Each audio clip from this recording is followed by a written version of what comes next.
Have you ever felt anxious in your relationship, always needing reassurance that everything's okay? Or maybe you're the opposite. You need space and tend to pull back when things start to get serious. Or maybe you found yourself dating people who seem clingy or struggle with commitment. Today we're diving deep into attachment styles, what they mean, how they shape our relationships, and how knowing your style can actually help you build stronger, healthier connections. So let's get into it. Welcome to The Codependent Doctor, a weekly podcast focusing on all things codependency. Are you struggling to love yourself, feeling burnt out, or having trouble forming loving and meaningful relationships? I can help you heal from the past and move forward with healthier selves, healthier relationships, and healthier, more fulfilling lives. Join me as we reclaim your authentic self. I'm your host, a family doctor and fellow codependent, Dr. Angela Downey. We can do this together. Here we go. Hello to all my wonderful podcast listeners, and welcome to the 23rd episode of The Codependent Doctor. I'm your host, Dr. Angela Downey, a family doctor and fellow codependent. Today's episode, we're going to be focusing on attachment styles. Thank you to all of you who've started to register for my 31-day journaling challenge starting on December the 1st. It's a great way to mentally prepare yourself for the new year ahead and what you might want to work on. If you'd like to register to receive daily journaling prompts throughout the month of December, you can email me at codependentdoctor@gmail.com or contact me through my website at thecodependentdoctor.com. I wanted to do an episode on attachment styles because we're seeing these terms pop up all over social media. I'm always a little reluctant to put people into categories, especially with something as complex as attachment styles. Sure, labels like anxious, avoidant, secure, and disorganized can help us understand certain patterns in relationships, but they also can lead to some issues if we're not careful.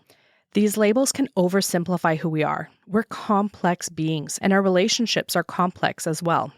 When we're told that we have certain attachment styles, it's easy to start viewing everything through that lens and even reinforcing it. For example, if you think that you're anxious, you might start interpreting normal relationship struggles as proof of that anxiety, which can become a self-fulfilling cycle. Labels can also cause issues in relationships. It's tempting to blame a problem on someone being avoidant or anxious rather than looking at the bigger picture. Relationships can be a mix of dynamics, different personalities, different experiences, so when we rely too heavily on these labels, we miss out on understanding the whole story. Attachment styles can also change over time and with different experiences. Just because you learn one way doesn't mean that you're stuck there. If we hold on too tightly to these categories, then we can risk overlooking growth and positive traits that you might have or situational factors that play a huge role in how we connect with others. So while attachment styles can be useful as tools, I think it's important to stay flexible and open to change. Attachment styles start forming when we're really young, based on how we connect with our caregivers. Imagine a baby that's trying to figure out the world. If their parents or caregivers are consistent and loving and respond to their needs, the baby learns to feel secure. They start to think, people are there for me when I need them. And this early experience can lead to a secure attachment style where they feel comfortable getting close to others and trusting people. But not every kid has that steady support.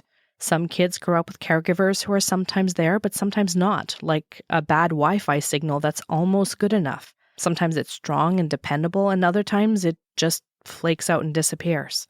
Maybe parents are there and loving one day but distracted or unavailable the next. Some caregivers are consistently distant or even discouraging when it comes to showing emotions. These attachment styles often get passed down through generations, almost like a family heirloom, but instead of an object, it's a way of relating to others. This happens because the way that we're raised impacts how we learn to connect and how we bring those same patterns into our relationships, including how we parent. Generational patterns like these are often unconscious. We usually don't recognize them because they're just how it's always been. But when we understand our own attachment style, we get a chance to break that cycle. By doing the work to become more secure in our attachments, we can change the way that we connect with those around us. And that shift can have a ripple effect, impacting not just ourselves, but future generations too.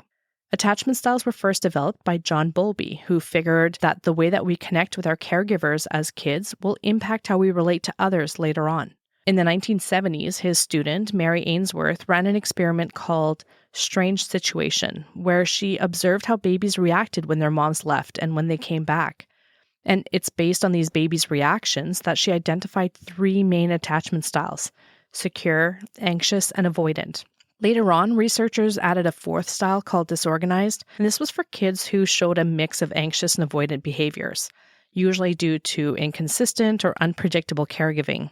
And these styles help explain why some of us feel totally comfortable with closeness, while others might feel anxious or prefer to keep their distance. It all starts with those early bonds. People with a secure attachment style feel comfortable with closeness and independence. They trust others easily and are good with balancing time with loved ones and time on their own. Think of them as the folks who don't mind texting first, but also don't panic if they don't hear back right away. Anxiously attached people crave closeness and reassurance. They're the ones who might read into texts or worry if someone's a little slow to respond. It's like they're always checking the emotional weather forecast to make sure that everything's sunny. Avoidantly attached people like their space and tend to feel a little suffocated with too much closeness. They might keep relationships at an arm's length, kind of like, yeah, I like you, but don't get too cozy over there. People with a disorganized attachment style often want closeness, but also feel nervous about it. It's a bit of a mix, like being at the buffet where you want to have a little bit of everything, but you're also afraid to commit to one plate. Most of us don't go through life labeling ourselves like anxious or avoidant.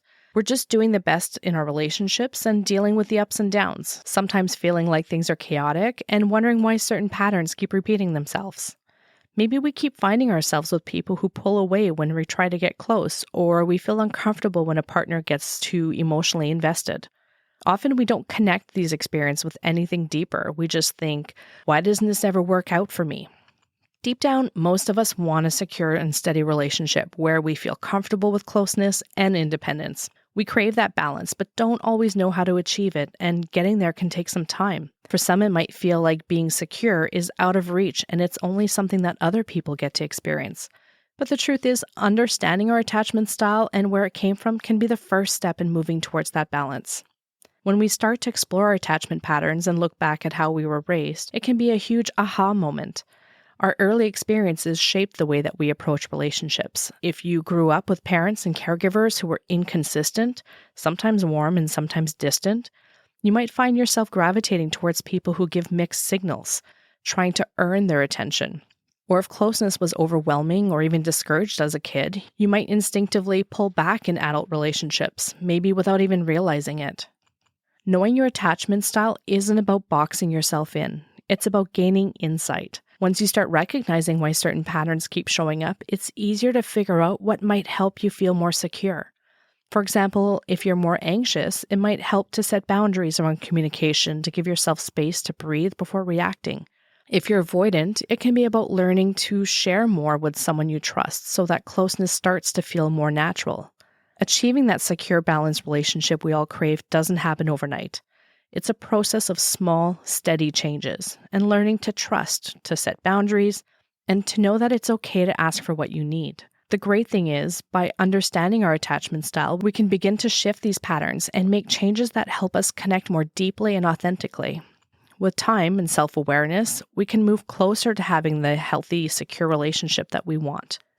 Having a secure relationship is like finally exhaling after holding your breath. It's the steady, reliable connection where you feel safe to be yourself without worrying about constant drama or guessing games. In a secure relationship, both people feel comfortable being close, but also have the freedom to do their own thing without anyone freaking out or feeling neglected.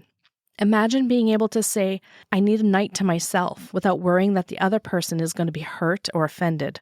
Or picture being able to address issues openly, knowing that neither of you is going to be ghosted or blow up. That's the beauty of secure relationship. Both people can handle the tough stuff without making each other feel guilty or unloved.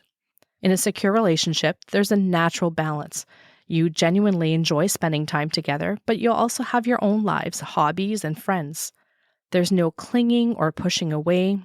You're both in it because you want to be, not because you feel like you have to be. This kind of relationship is about trust, respect, and mutual support, and it just feels stable. It's not perfect, but there's a deep confidence that no matter what, you'll both be able to work through things together. At the end of the day, a secure relationship is about feeling connected yet free. free to be yourself, express your needs, and know that you're with someone who has your back without any emotional tug-of-war. It's a relationship where you can finally relax and enjoy the journey together. People who feel secure likely had parents who were loving, responsive, and provided a consistent and safe environment. Parents are consistently responsive. When parents respond to a child's needs regularly and with care, whether the child is hungry, scared, or just needs a cuddle, it teaches the child that they're safe and valued. And this reliability helps the child develop trust in others, knowing that people will be there for them. These parents encourage exploration, and secure attachment isn't about being glued together. It's about letting the child feel confident to explore. Parents who provide a safe base allow their child to explore the world, knowing that they can come back to the safety when they need to. This balance helps kids feel independent and secure in themselves. These parents show affection and positivity. Kids thrive when they feel genuinely loved and appreciated. Parents who show affection, warmth, and encouragement help their kids feel valued and confident. This creates a sense of security where the child knows that they're loved just for being themselves. Secure parents model healthy boundaries. Secure attachments also involve healthy boundaries.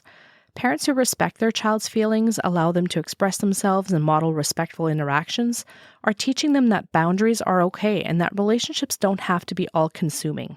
Secure parents also handle emotions calmly. Kids learn emotional regulation from their parents, so when parents handle emotions calmly, especially during meltdowns or conflicts, the child learns that emotions are safe and manageable. This teaches them how to deal with their feelings without fear or avoidance. With anxiously attached relationships, it can feel a bit like riding an emotional roller coaster. There's a constant sense of wondering, are we okay? And there's a need for reassurance that the other person cares. People in an anxious attachment often worry about whether their partner's feelings are as strong as theirs, or if they're really as invested in the relationship. This can lead to things like checking your phone a lot, replaying conversations in your head, or feeling uneasy if your partner doesn't reply quickly. In an anxious relationship, it's not that there's no love. There can actually be tons of it. It's just that there's also a bit of nervous energy, a feeling of needing to keep that connection close to feel secure. Even small things like a partner not texting back right away or wanting a night to themselves can trigger a flood of what ifs and do they still care? It can be exhausting to always feel like the relationship needs reassurance. If you're anxiously attached, you might need to seek reassurance, asking things like, do you still love me? Or are we okay? Checking in several times a day, whether by text or by phone, asking things like, what are you up to? Frequently worrying about the future on a regular basis. Do you still love me? Do you still want to be with me? Need physical or emotional closeness to feel like you're wanted. Apologize or take responsibility quickly, saying things like, I'm sorry if I did something to upset you, just let me know if I did. Or, I didn't mean to sound so needy, I just worry sometimes.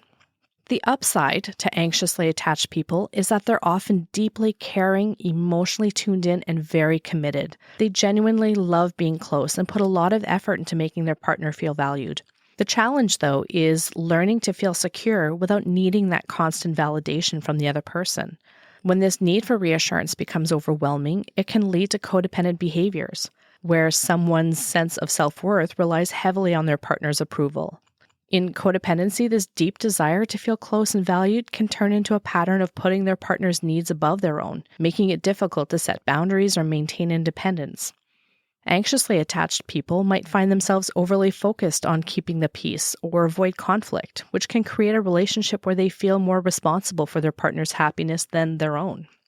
As much as I'd love to believe that I'm the poster child for secure attachment, I do have to admit that there are definitely some anxious traits lurking around in there. Anytime someone seems slightly upset, my brain goes into overdrive, instantly assuming that I've done something wrong, and I try to seek reassurance that everything is okay. In the past, I would get nervous when someone didn't reply to my text messages right away. My mind would go into full detective mode. I'd be like, okay, maybe they're just busy, or maybe they've decided to secretly hate me. Then 5 minutes later, I'm convinced that they've thrown their phone into a lake just to avoid answering my calls. Rationally, I know that people have lives and don't hover over their phones 24/7, but try telling that to my lizard brain. Meanwhile, they're probably just napping or living their life like everyone else. I would often need to reel myself in and give myself a pep talk. Okay, just take a breath. Not everything is about you. People are allowed to have bad days without you being the grand architect of their misery. I'm not as anxiously attached anymore because I've learned to be okay with people being upset with me, or at least I try to. They're allowed to feel that way, and I know I can't control it. Do I want people to be mad at me? Not at all. It really stings. Even if I did something bad that upset them, I can always work on fixing that. And I trust that if the relationship is strong enough, it'll survive and we can work through it together. If I live my life always worrying that people will be mad at me, I'll never get anywhere. I'd end up holding myself back, constantly second-guessing every word and action just to keep everyone happy. Life would feel like walking on eggshells, and that's exhausting. At some point, I need to let go of that fear and trust that people who matter will stick around, even if I mess up sometimes. Mistakes are a part of life, and if I'm so busy trying to avoid upsetting people, I'm going to miss out on actually living my own life.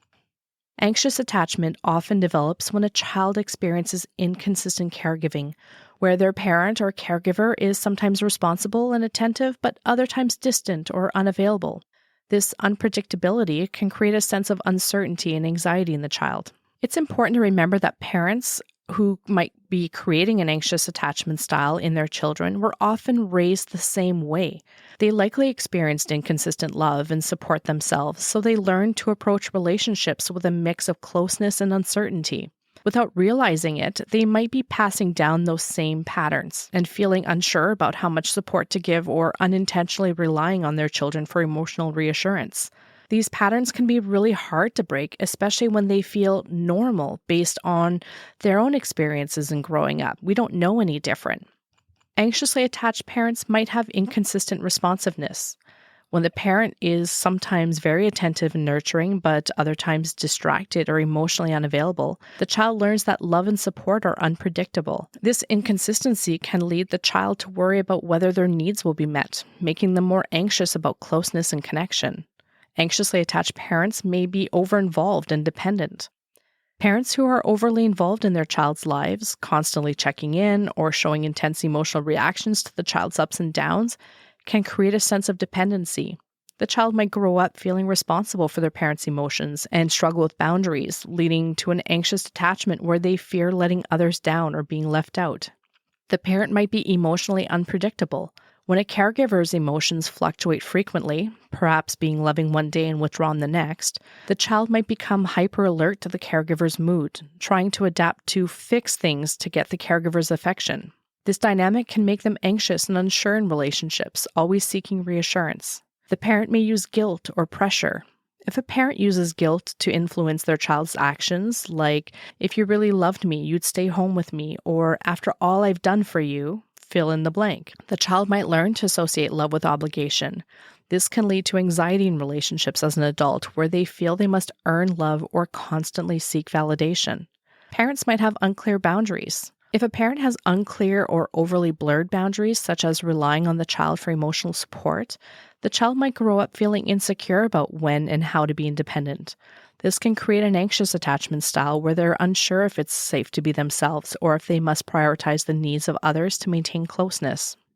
These dynamics can leave children feeling uncertain and anxious about relationships as they grow up.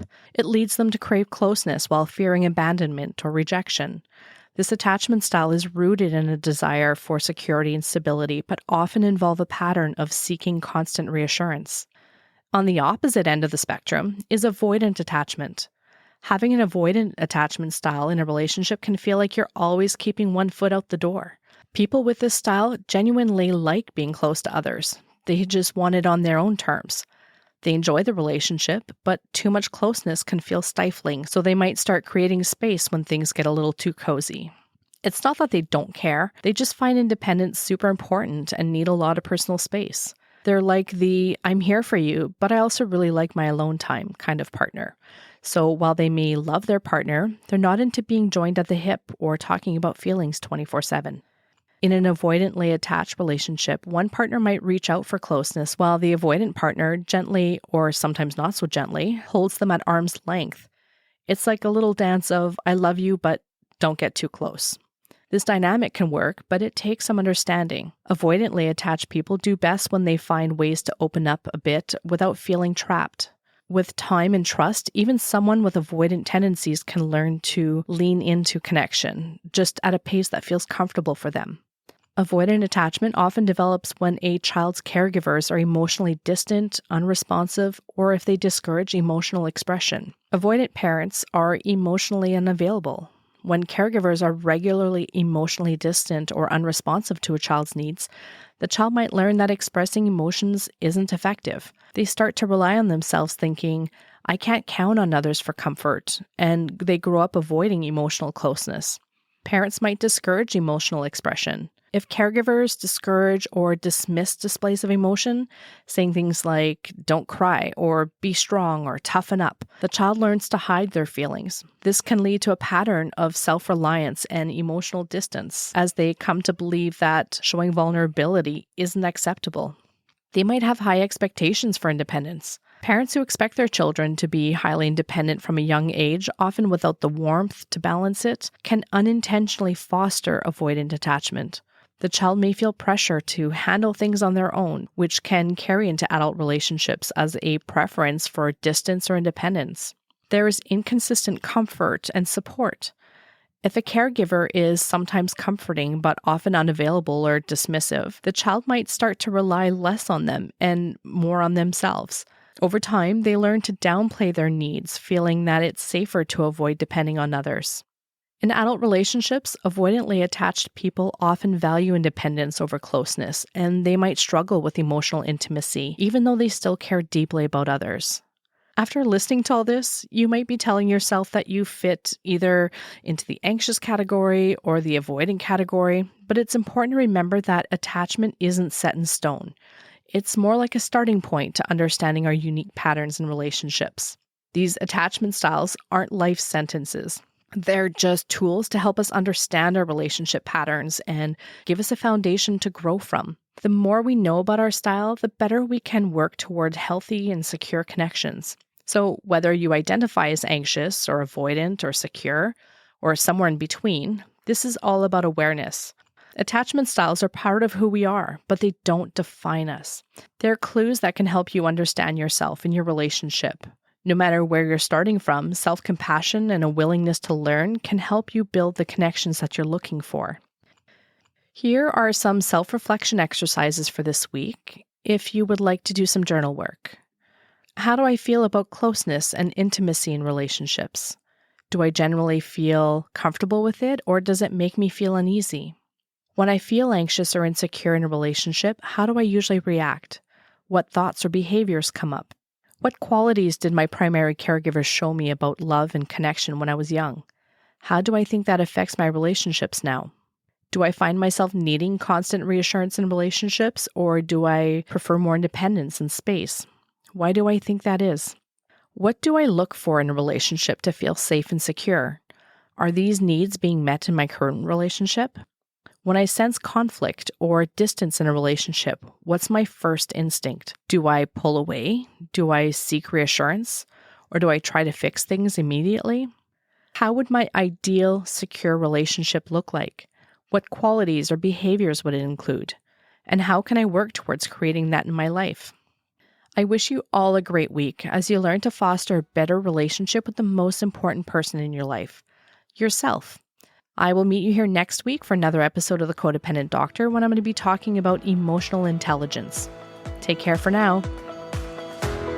Thank you for joining me, and I hope today's podcast resonated with you. Click like and subscribe so you don't miss any future episodes and to help others who might benefit. This podcast is not meant to provide medical advice and should not replace seeing your doctor for mental health concerns. If you're having a mental health crisis, please present to a hospital, call 911 or your local crisis helpline. I'll talk to you next week with another edition of The Codependent Doctor. We can do this together.